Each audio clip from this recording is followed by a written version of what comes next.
À toutes et à tous, bonjour.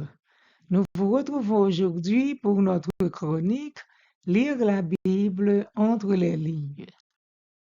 Parlons de l'arc-en-ciel. Lorsqu'il pleut, vous pouvez parfois remarquer une forme dans le ciel. Ce demi-cercle multicolore s'appelle un arc-en-ciel. Lisons les versets 11 à 17 du livre de la Genèse. J'établis mon alliance avec vous.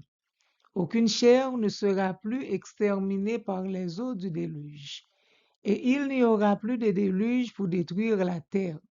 Et Dieu dit, c'est ici le signe de l'alliance que j'établis entre moi et vous et tous les êtres vivants qui sont avec vous pour les générations à toujours. J'ai placé mon arc dans la nuit et il servira de signe d'alliance entre moi et la terre. Quand j'aurai rassemblé des nuages au-dessus de la terre, l'arc paraîtra dans la nuit. Et je me souviendrai de mon alliance entre moi et vous, et tous les êtres vivants de toute chair, et les eaux ne deviendront plus un déluge pour détruire toute chair. L'arc sera dans la nuit, et je le regarderai pour me souvenir de l'alliance perpétuelle entre Dieu et tous les êtres vivants de toute chair qui est sur la terre.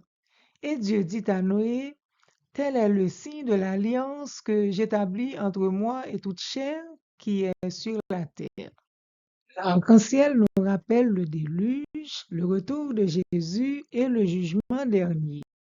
La génération qui a suivi Noé l'ignorait-elle lorsqu'elle a dit, allons, bâtissons-nous une ville et une tour dont le sommet touche au ciel.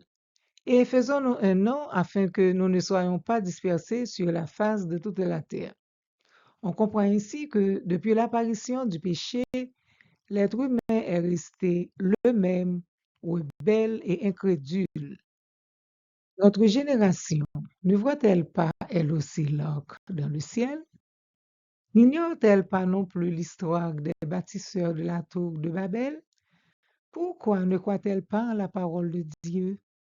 Pourtant, Dieu est un bon Père qui offre des preuves à quiconque en cherche.